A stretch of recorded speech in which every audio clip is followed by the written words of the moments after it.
Yang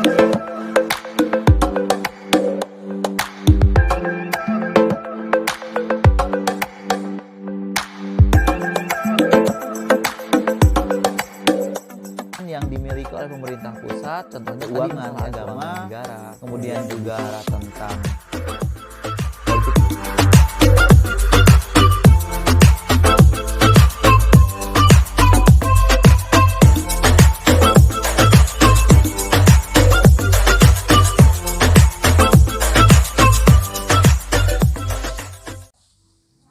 Bismillahirrahmanirrahim. Assalamualaikum warahmatullahi wabarakatuh. Apa kabar kalian semua? Alhamdulillahirrahmanirrahim. Mudah-mudahan Bapak doakan kalian semua yang nonton video ini, anak-anak Bapak dari kelas 7A sampai kelas 7J diberikan kesehatan, amin ya Allah alamin. Oke, alhamdulillahirrahmanirrahim. Pada kesempatan kali ini Bapak bisa memberikan video, mudah-mudahan kalian bisa pahami karena keterbatasan jarak dan waktu. Mudah-mudahan kalian juga bisa menyerap materi yang diberikan oleh Bapak pada kesempatan kali ini. Oke, hari ini kita akan berbicara tentang peran pemerintah pusat dalam otonomi daerah. Sebelumnya di bab 6 itu kan kita sudah membicarakan tentang daerah dalam kerangka NKRI. Dalam artian hari ini itu sebetulnya lanjutan dari bab 6. Oke, nah kita tahu bahwa Indonesia itu terdiri dari berbagai wilayah yang kemudian wilayah-wilayah itu terpisah menjadi daerah-daerah provinsi, kemudian daerah provinsi itu terpisah juga menjadi kota atau kabupaten. Nah, disinilah setiap daerah provinsi, kabupaten, kota itu memiliki pemerintahan masing-masing.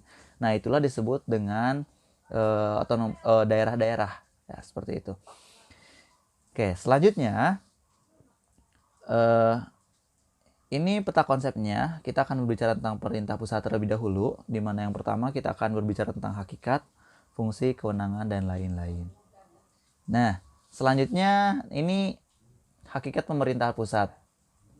Oke, kita harus bisa bedakan ya antara pemerintah pusat dan pemerintah daerah. Pemerintah pusat itu adalah kekuasaan pemerintahan dalam sistem ketatanegaraan Indonesia. Contohnya kalau sekarang pemerintah pusat itu ada presiden, wakil presiden, DPR, menteri-menteri, MK, MA, KY, dan lain sebagainya. Itu namanya pemerintah pusat. Dan biasanya berada di ibu kota negara. Contohnya kalau sekarang mungkin di Jakarta ya. Nggak tahu kalau udah pindah nanti. Selanjutnya, nah di sini undang-undang yang mengatur tentang pemerintah pusat itu ada juga tercantum dalam Undang-Undang Dasar tahun 1945 bab 3 tentang kekuasaan pemerintahan negara. Selanjutnya, nah ini kewenangan pemerintah pusat. Ada beberapa kewenangan pemerintah pusat, di mana yang pertama kewenangannya adalah politik luar negeri. Pemerintah pusat itu berwenang untuk mengadakan perjanjian, mengadakan kerjasama dengan negara lain, karena ini berkaitan dengan politik luar negeri. Apa sih prinsip politik luar negeri kita? Kalau ada yang tahu? Kalau ada yang tahu boleh ditulis di komentar ya. Kemudian yang kedua adalah tentang pertahanan. Pemerintah pusat ini juga mengatur atau memiliki kewenangan untuk memegang pertahanan negara. Makanya TNI itu berada di bawah pemerintah pusat. Dan di pasal 10, Angkatan Darat, Laut, dan Udara itu dikomandoi oleh Presiden sebagai Panglima tertinggi. Selanjutnya adalah keamanan. Nah, pertahanan dan keamanan, termasuk keamanan juga sama, Kepolisian Republik Indonesia juga berada di bawah pemerintah pusat. Selanjutnya adalah justisi. Nah, untuk justisi ini lebih ke kehakiman atau penegakan hukum. Contohnya hakim-hakim di MA, MK, KY itu termasuk ke dalam kewenangan pemerintah pusat. Yang selanjutnya adalah kewenangan pemerintah pusat juga itu untuk mengatur moneter dan fiskal. Moneter ini lebih kepada bagaimana pengaturan peredaran uang di Indonesia. Kalau fiskal itu lebih ke bagaimana setiap negara itu bisa tetap semakin baik keadaan ekonominya. Seperti itu fiskal. Nah, kemudian untuk berkaitan dengan agama, pemerintah pusat itu memegang kekuasaan untuk mengatur jumlah agama, pemeluk agama siapa, sehingga tidak boleh ada agama baru dari daerah yang kemudian itu diusulkan tidak atas dasar dari pemerintah pusat. Maka dari itu pemerintah pusat ini sangat memegang kekuasaan berkenaan tentang agama ini. Selanjutnya termasuk dengan norma. Norma itu berkaitan dengan hukum ya tadi. Oke, selanjutnya fungsi pemerintahan pusat. Nah, fungsi pemerintahan pusat itu secara inti ada 3. Yang pertama adalah fungsi layanan, yang kedua fungsi pengaturan, dan yang ketiga itu adalah fungsi pemberdayaan. Fungsi layanan ini adalah berarti bahwa pemerintah pusat ini merupakan pihak yang melayani kebutuhan serta urusan-urusan rakyat, urusan masyarakat. Sedangkan yang kedua adalah fungsi pengaturan, di mana fungsi pengaturan ini bahwa pemerintah pusat itu berwenang untuk mengatur berbagai hal dari berbagai bidang kehidupan masyarakat, baik itu ekonomi, sosial, hukum, dan lain-lain. Yang terakhir adalah fungsi pemberdayaan. Fungsi pemberdayaan ini adalah upaya agar masyarakat ini lebih memiliki kekuatan dan kemandirian. Contohnya adalah upaya-upaya bagaimana caranya agar masyarakat bisa memiliki kesejahteraan, bisa memiliki kemandirian dalam masalah ekonomi, dan lain-lain. Itu berkaitan dengan fungsi pemerintahan pusat. Oke, selanjutnya, nah ini adalah tujuan dari kewenangan pusat dalam otonomi daerah.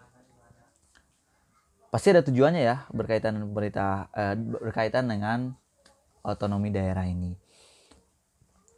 Tujuan dari yang pertama adalah untuk meningkatkan kesejahteraan rakyat. Yang kedua adalah pemerataan keadilan. Bisa dipahami lah ya. Yang ketiga adalah menciptakan demokratisasi. Yang keempat adalah menghormati serta menghargai kearifan lokal. Yang kelima itu memperhatikan potensi dan keanekaragaman bangsa baik di tingkat lokal maupun nasional. Selanjutnya, kita akan berbicara tentang otonomi daerah secara umum. Nah, oke. Apa sih otonomi daerah? Kalau berbicara secara bahasa, otonomi daerah itu berasal dari bahasa Yunani, yaitu auto dan nomos ya. Auto itu adalah sendiri, mandiri, sedangkan nomos itu lebih ke pemerintahan atau aturan atau undang-undang.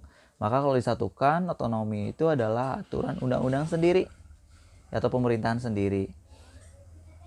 Nah, kalau berbicara otonomi daerah, maka otonomi daerah ini secara intinya itu ada 3. Satu, otonomi daerah itu adalah hak dan kewajiban. Yang kedua itu adalah daerah. Yang ketiga, untuk mengatur urusan pemerintahnya sendiri. Itu secara singkatnya. Tapi menurut Undang-Undang Nomor 12 Tahun 2008 itu bisa kalian baca di PowerPoint ini. Otonomi daerah merupakan hak dan kewajiban daerah otonom untuk mengatur dan mengurus urusannya sendiri dan kepentingan masyarakatnya sesuai dengan peraturan perundang-undangan yang berlaku. Oke, kita lanjutkan.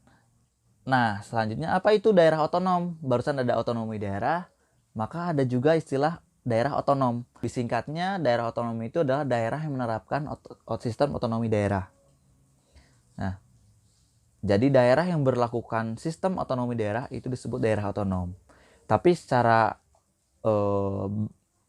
secara luasnya atau secara umumnya, secara rincinya, otonomi daerah itu adalah kesatuan masyarakat hukum yang mempunyai batas-batas wilayah yang berwenang mengatur dan mengurus urusan pemerintahannya dan kepentingan masyarakat setempat menurut pakarsa sendiri berdasarkan aspirasi dari masyarakat dalam sistem negara Kesatuan Republik Indonesia. Oke, nah ini langsung ke latar belakang. Latar belakang otonomi daerah itu ada 2. Yang pertama itu adalah faktor internal, yang kedua faktor eksternal. Faktor internal itu dari dalam negeri kita, faktor eksternal itu dari luar negeri. Ada 2 faktor internal. Yang pertama itu adalah sentralistik.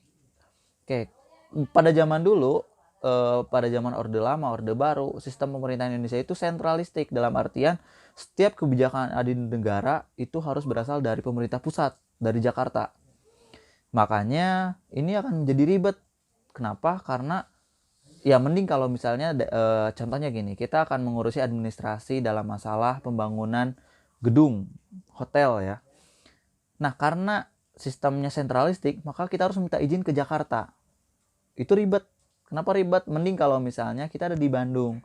Tapi kalau misalnya yang mau ngebangun itu di Aceh, itu akan memakan waktu. Harus ke Jakarta dahulu demi mengurusi perizinan, administrasi, dan lain sebagainya. sentralistik ini menimbulkan permasalahan karena perbedaan juga karakteristik dari daerah masing-masing.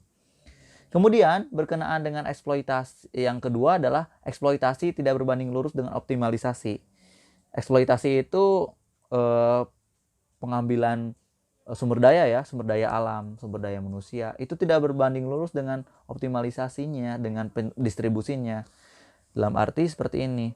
Contohnya pemerintah pusat itu menggeruk daerah-daerah, contohnya mengambil tambangnya, mengambil emasnya, minyaknya dan lain sebagainya, tapi daerah tersebut tidak merasakan hasil dari eksploitasi tersebut. Nah, pada akhirnya itu menimbulkan kecemburuan dan akibatnya terjadi perpecahan seperti itu.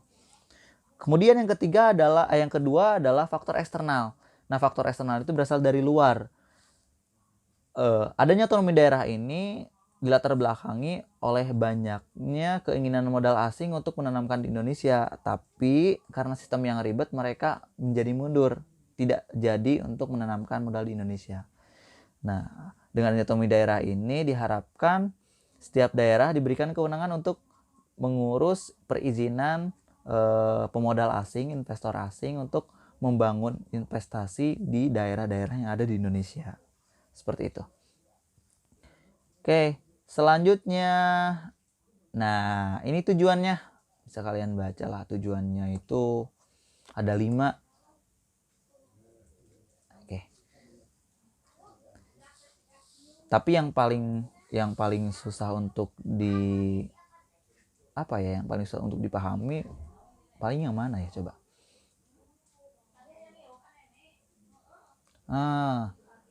Pemeliharaan hubungan yang serasi antara pusat dengan daerah dan antar daerah dalam rangka menjaga keutuhan NKRI. Itu bisa lah dipahami ya. Menumbuhkan prakarsa dan kreativitas. Itu juga mudah dipahami. Yang mana ya yang dipahami?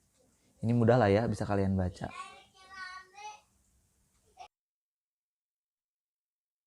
Ini tujuan penyelenggaraan otonomi daerah mungkin bisa kalian baca saja.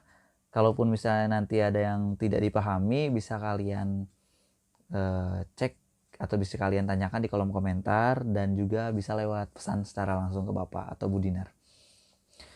Oke, selanjutnya kita akan berbicara tentang asas-asas penyelenggaraan pemerintah daerah dan pemerintah pusat. Ada 4 hal yang harus kalian pahami.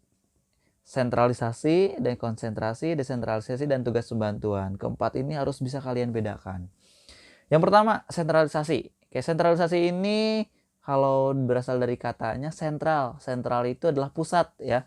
Jadi kata kuncinya adalah pemusatan.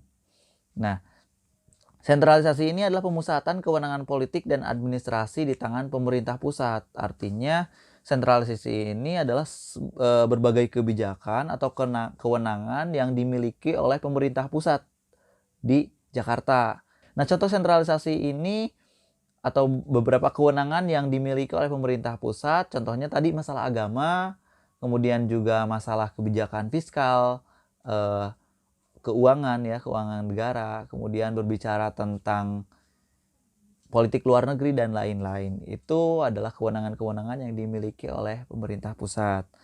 Kemudian yang kedua, dekonsentrasi. Dekonsentrasi ini adalah pelimpahan wewenang administrasi, hanya administrasi. Pelimpahan wewenang administrasi dari pemerintah pusat kepada pejabat di wilayah. Nah, contohnya ini gubernur. Gubernur itu selain sebagai kepala daerah provinsi, juga dianggap sebagai kepanjangan tangan dari presiden. Artinya gubernur ini juga mewakili presiden di daerah-daerah, seperti itu. Nah, contoh lainnya, ini kalau misalnya kita berbicara lembaga negara, contohnya BNN atau BNN, Badan Narkotika Nasional. Nah, BNN itu punya kantor-kantor wilayah atau pejabat-pejabat di daerah-daerah, di Jakarta, di Bandung, Aceh, Sumatera, dan lain-lain lah ya. Jadi dekonsentrasi itu lebih ke pelimpahan atau pemberian wewenang dari pemerintah pusat, dari presiden ke gubernur, atau dari BNN pusat ke BNN di daerah-daerah. Itu. Nah, tapi dekonsentrasi ini bedanya dengan yang lain, dekonsentrasi ini tidak dibebaskan, mereka tidak diberikan kewenangan untuk membuat aturan sendiri di daerah, tidak. Jadi lebih sesuai dengan instruksi. Selanjutnya adalah desentralisasi. Nah, desentralisasi ini adalah penyerahan kewenangan politik dan administrasi, politik dan administrasi oleh pemerintah pusat kepada pemerintah daerah. Nah, kalau ini lebih bebas lagi, daerah jadi lebih memiliki kewenangan yang sangat luas. Selain untuk menjalankan berbagai program yang ada di daerah, juga pemerintah daerah diberikan kewenangan untuk membuat aturan, memberikan regulasi-regulasi seperti halnya misalnya Kota Bandung. Contohnya wali kota itu memiliki kewenangan untuk membuat aturan, kemudian mengadakan berbagai kegiatan-kegiatan serta mengelola berbagai kebutuhan-kebutuhan yang ada di daerah Kota Bandung. Begitupun dengan daerah-daerah lain. Nah, itu disebut sebagai desentralisasi. Artinya desentralisasi ini tidak sesuai dengan instruksi dari pusat, melainkan mereka dibebaskan untuk mengelola secara mandiri urusan-urusan daerahnya masing-masing. Nah, selanjutnya adalah tugas pembantuan. Tugas pembantuan ini adalah pemberian tugas dari pemerintah yang lebih tinggi kepada pemerintah yang ada di bawahnya. Contohnya kemarin kita telah mengadakan Asian Games. Asian Games ini masuk ke dalam tugas pembantuan, di mana Asian Games merupakan program dari pemerintah pusat, tapi karena diselenggarakannya di Jakarta dan di Palembang, maka Jakarta dan Palembang diberikan tugas untuk mengurus dan mengatur kegiatan tersebut. Dengan catatan, setiap kebutuhan uangnya berasal dari pusat. Begitupun agenda pentingnya juga dari pusat. Hanya saja yang melaksanakannya itu di daerah, yaitu Jakarta dan Palembang. Itu contoh tugas pembantuan. Nah, ini pembedanya bisa kalian cek. Asasnya sentralisasi. Kewenangan politiknya atau yang memiliki kewenangan kuat untuk pengambil keputusan itu di pusat. Sedangkan wewenang administrasinya juga di pusat dan sumber keuangannya berasal dari APBN atau Anggaran Pendapatan dan Belanja Negara. Selanjutnya adalah dekonsentrasi. Dekonsentrasi juga wewenang politiknya atau keputusan itu harus dari pusat. Kemudian kewenangan administrasinya juga dari pusat kepada wilayah. Dan sumber keuangannya berasal dari negara atau APBN. Yang ketiga adalah tugas pembantuan. Nah, kalau tugas pembantuan di sini juga kewenangan politik atau segala keputusannya harus dari pusat. Kewenangan administrasinya juga diserahkan kepada daerah-daerah otonom seperti tadi Jakarta dan Palembang, dan sumber keuangannya juga dari negara. Nah, ini yang paling berbeda adalah desentralisasi. Desentralisasi itu kewenangan politiknya dari daerah tersebut. Artinya kekuasaan atau kewenangan kebijakannya berasal dari daerah, kemudian administrasinya juga sebagai penyelenggaraan juga daerah, dan sumber keuangannya juga daerah atau APBD. Mungkin itu saja, tapi sedikit lagi mungkin ya.